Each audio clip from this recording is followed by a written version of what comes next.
Welcome to the library, Wanderer. Our rules are 3. Respect your fellow patrons. Do not damage the library. Return your books on time.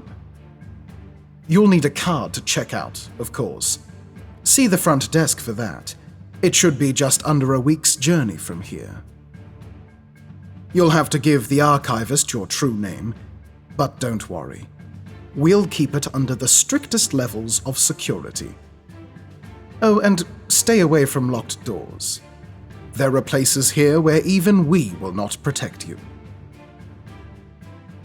We would like to extend a special thanks to our associate producers, Dr. Theron Sherman, Sogaple, Adrian, Ethan Childers, UncertaintyCrossing, Angie Orellana, Kameron Chausse, Liza Persson, and Salem. What you are hearing is the result of their generous support. Now please, sit back and enjoy the Journal of Aframos Longjourney.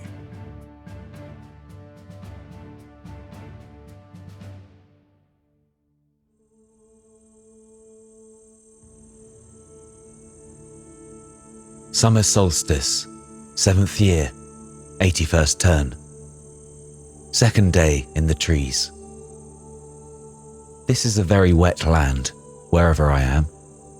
It rained at mid-morning, and again this afternoon. Is this usual for this land, or am I merely in time for the rainy season? I suppose it has to be usual, with the dense greenery.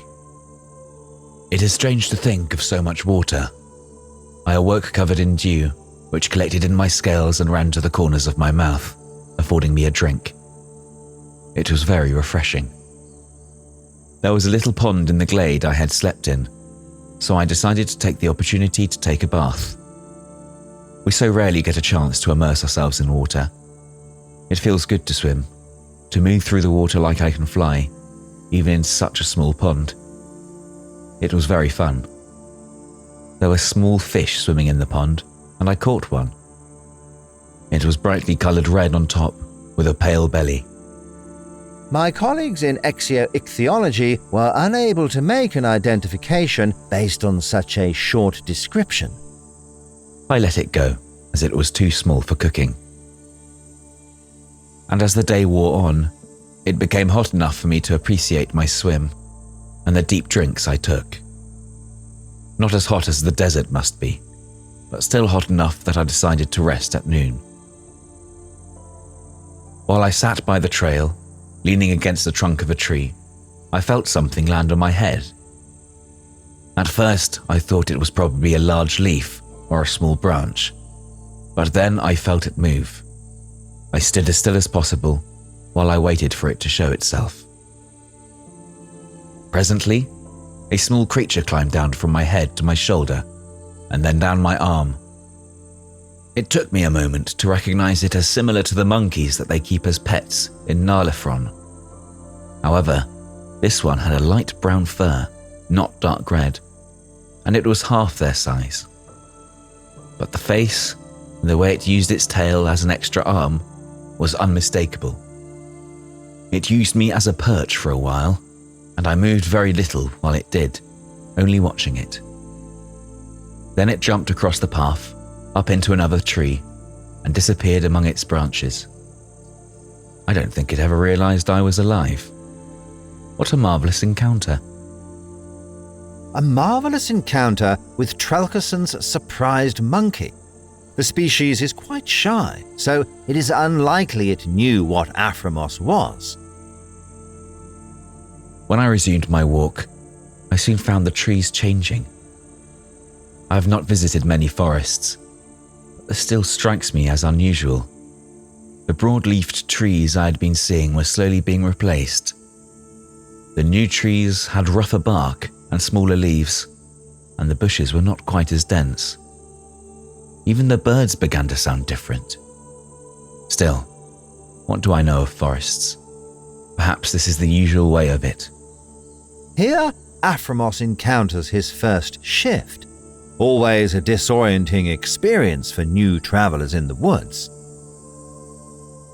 This is a short entry, but it took me an hour to write. How typical of the summer solstice.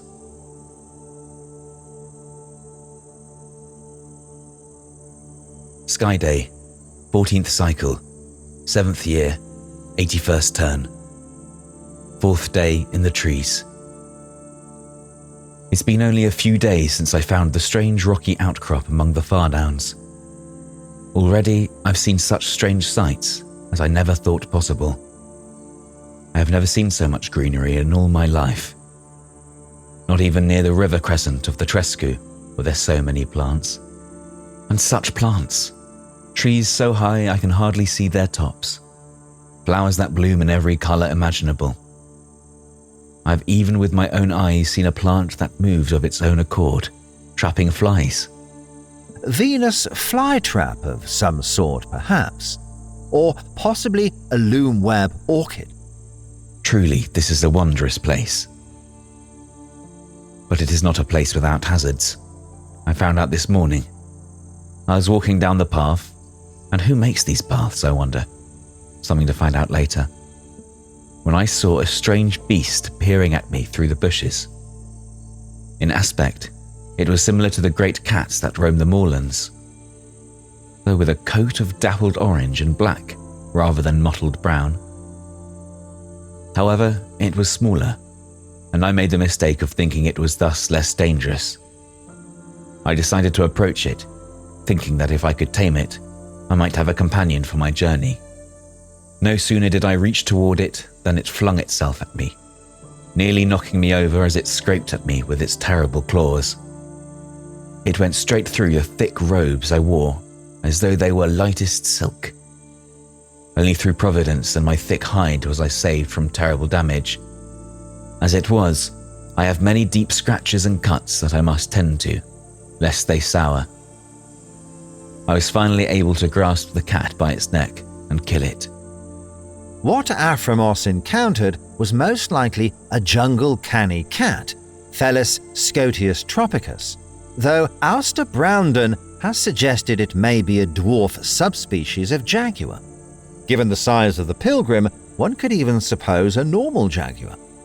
I suppose I should give Evan Oddsworth's magic tiger theory a mention, though no one takes him particularly seriously these days, not since the unfortunate business with the blimp. After it was dead, I heard a soft mewling. I moved the bushes near where the cat had hidden itself and discovered the reason for her ferocity. Yes, her, for I found 2 kittens there, obviously of the same kind. I felt shame at that moment, for who could fault a mother for protecting her young?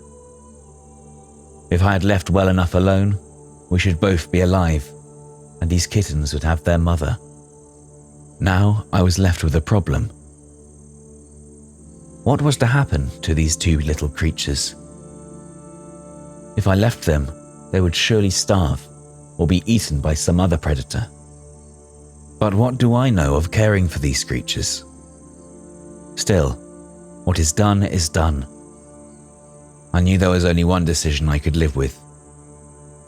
I took the 2 of them and placed them inside of my haversack and carried them with me. As I sit by the fire, they watch me with shining eyes. They do not understand what has happened, nor can they know my intentions towards them. But they do not shy away when I touch them, and nor do they bite or claw me when I pick them up. I have named one of them Suja and the other Martap. Translates to luck and courage, respectively. They will need both to survive. I hope I have done the right thing.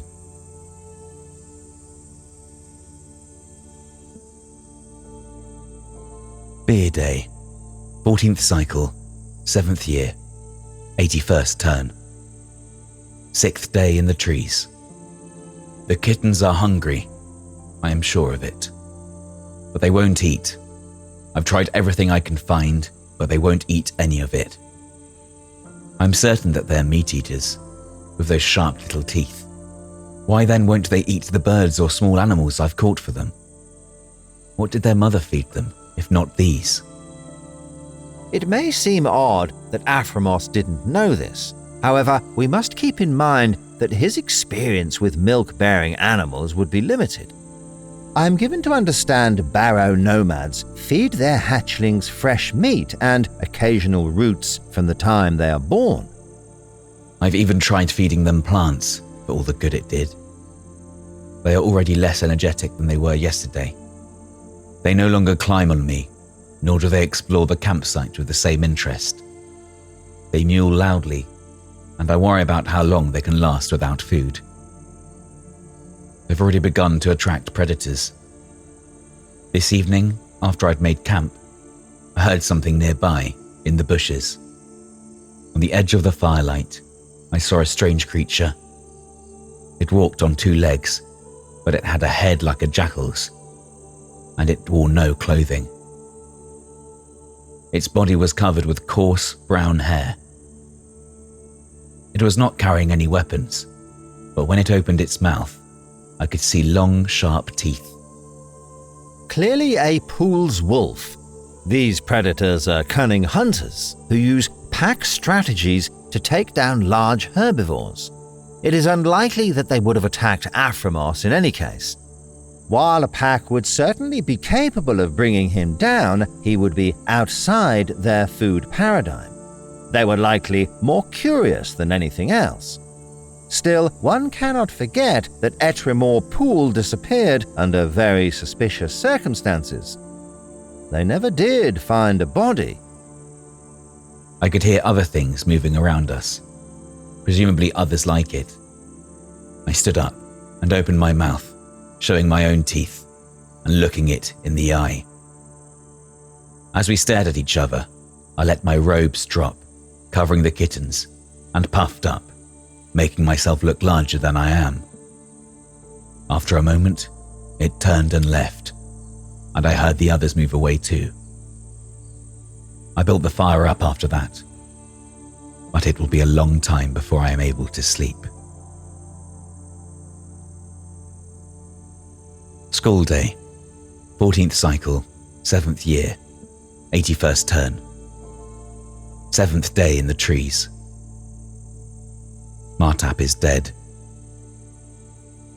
He still would not eat this morning and was no longer mewling for food. By noon, he had stopped breathing. I buried him away from the trail and made a small cairn over the grave. I said a prayer for him before I left. May he have water for his journey and stars to guide his steps. My own steps were heavy and slow. I had lost one cat, and the other was slowly dying. For guidance, I chanted as I walked, hoping the low tones would raise my spirits and perhaps bring us luck, my passenger and I. Barrow chanting is typically described as being not unlike a ruminant with a bad yet very rhythmic digestion. Some kind god must have found me, for when I stopped that afternoon, Suja began to eat the small strips of meat I gave to her. Slowly at first, then ravenously. I swiftly caught 2 more birds for her, that she would have fresh meat. She is still weak, and I am not sure yet if this has saved her, but I am hopeful. While she ate her fill, I built a small shrine to whatever god of the forest or of the roads listened to my prayers. As I write this, she is sleeping by the fire.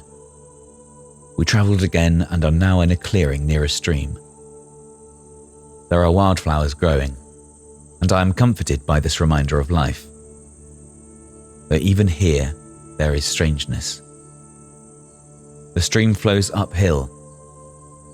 I was unsure at first, but I tested the slope by rolling small pebbles down by the bank of the stream, and by floating small leaves in the water. The pebbles roll one way, but the stream flows the other.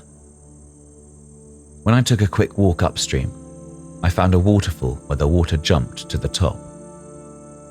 There is magic here, I am sure of it. No one knows why streams like this form in parts of the Ravelwoods. There are 3 competing theories. The first is that they are a basic consequence of the instability of time and space in the Ravelwoods. This was proposed by Bedlam Baroque in his work The Palace of Light. The second is that the strong magics that tend to collect in the woods cause them to form. This was proposed by Ixtrot Misplaw in his volume What You Didn't Want to Know About the Ravelwoods, But I Shall Tell You Anyway. Finally, the oldest of the three theories, seen earliest in a work by Varnip the Larger himself, is that it's just one of those things, capitalization his. While it lacks a certain scientific rigor, I admit there are times I want to catalogue entire sections of the Ravelwoods lore under this category. Still, the stream has fish, and I caught several for us. If she will eat, I will be sure to feed her. Erev Day, 14th cycle, 7th year, 81st turn. 8th day in the trees. Suja is doing better. She woke me up several times last night for food, and she's regained much of her former energy. She makes a buzzing sound at times. I wondered about it at first, but it seems to indicate that she's well. I pet her in the evenings, and she lays by my side. Sometimes she rolls on her back and savages my arm gently. So tiny, but already so fierce. She will be a very good hunter when she comes into her full growth, I am sure. Will she need to learn to hunt, the way conlins must learn from their parents? Or will she know already, the skill engraved on her heart, as with Salifins? If she does not know, would it be so terrible? I will take care of her. I can hunt for the both of us. She is welcome company in a strange land, and I would be glad to have her by my side. Still, there is no reason to worry about things that have not come and I cannot change.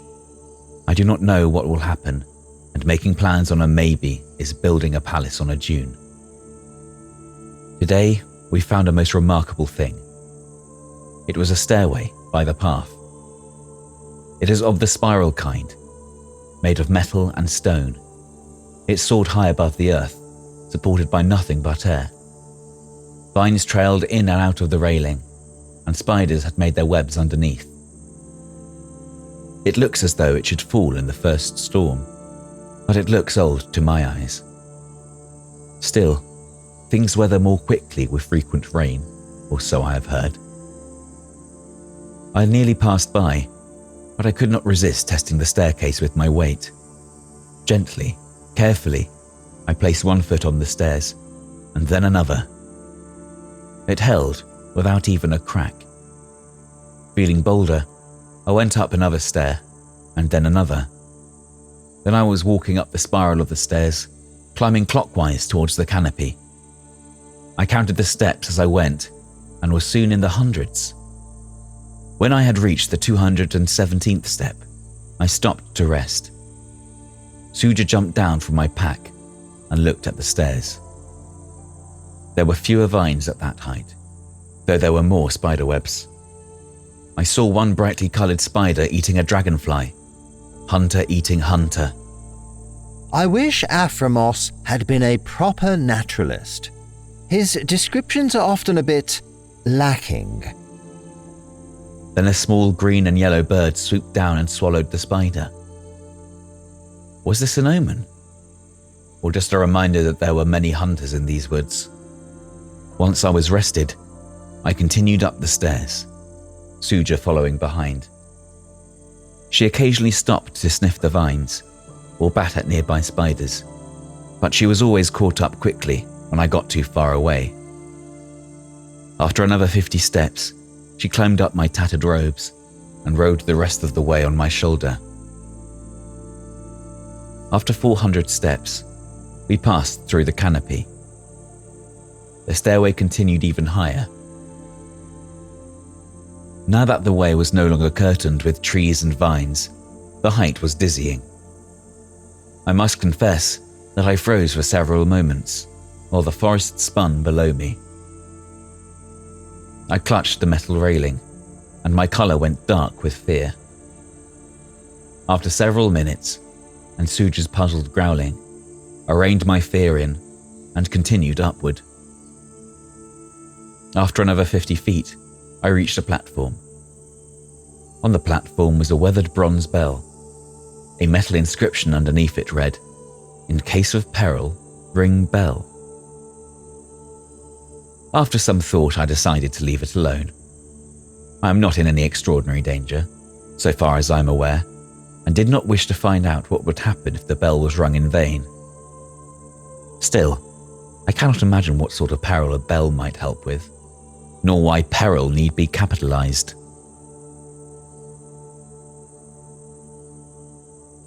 Tresday, 14th cycle, 7th year, 81st turn. 9th day in the trees. Today I found a structure. I hesitate to call it a building. While it once had a roof, it does not look like any other building I have ever seen. Rather than being box-like or round, it was a shapeless mass covered in dirt. If rotting logs were not exposed, I might have thought it was a hillock. It could have been a hobhole. It was probably for the best that it had been abandoned. Hobs are nasty little creatures, and their diets are even worse than their manners. Only their famously refined taste in music makes them at all tolerable. My first clue was that what appeared at first to be bushes cresting the mound had leaves like those on one of the nearby trees. I realized quickly that it was a tree growing from much lower down than the top. After going around it several times, I felt certain I had located a doorway. It was half buried and overgrown with bushes, but I managed to clear it out. I squeezed through the small opening and looked around. The sunshine streaking through a tree grown up in the structure showed a place that had been long abandoned. I could see pieces of wrought wood, but they were so weathered and broken that I could not tell if they had been part of a table, chair, or any recognizable piece of furniture. The most intact item I found was a metal desk. It was badly rusted, and one leg had been twisted off and thrown to the side. The exposed metal gleamed brightly, with hardly any rust. Experimentally, I tried to pull off one of the other legs, but it proved too strong, even rusted as it was. Clearly, whatever pulled off the leg was stronger than me. Thinking I might spend the night in the place, I explored further and soon uncovered several smaller rooms. One held what may once have been a statue made of dark stone. It had been broken into many smaller pieces. The only identifiable part was an arm, small, and with a strangely smooth, scaleless, furless hand, reaching out as though to touch me. I cannot say why, but I found myself afraid of the thing and could not bring myself to touch it. Suja would not enter the room. Another room held a hive of bees, which buzzed warmly at me until I backed away. I had no mind to have them swarm me and possibly sting my eyes or nostrils. The final room I found was half hidden behind the trunk of the tree. There had been a door once, I think, but it had been torn out of the walls. Claw marks scarred the floors, and there were animal bones littered about. Some of them looked disturbingly fresh, with bits of meat still sticking to them. The tooth marks on them looked very deep. Most likely the lair of a juvenile margroin. They prefer small, dark lairs until they've reached their adult height of 15 feet. Once they're fully grown, they no longer worry about predators and sleep out in the open. Only demonkin are a threat to an adult margroin. I am now in a camp several miles away, in a cave protecting Suja and myself on 3 sides. I have piled up thorny plants in the front of the cave, and I am keeping the fire built up high. I am reminded what the great hunter Telenar Sandtracker once told me, One does not need to be impossible for predators to catch, only harder than convenient. I hope this is enough to discourage whatever was in that room.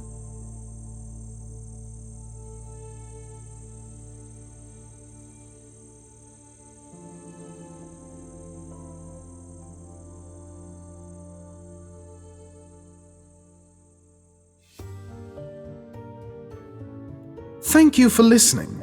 The Journal of Aframos Longjourney is written by Dr. Everett Mann. You can browse Dr. Mann's articles and the other works of the library at wanderers-library.wikidot.com. This production is possible in large part because of our sponsors: John Beatty, Yesenia, Crowcat, Rounder House, Lan 2D, and John Whinfield. Check the description to find out how to support this channel and future projects like this. This production and content relating to the Wanderers Library is licensed under Creative Commons Sharealike 3.0, and all concepts originate from the Wanderers Library Wiki and its authors. This recording, being derived from this content, is hereby also released under Creative Commons Sharealike 3.0.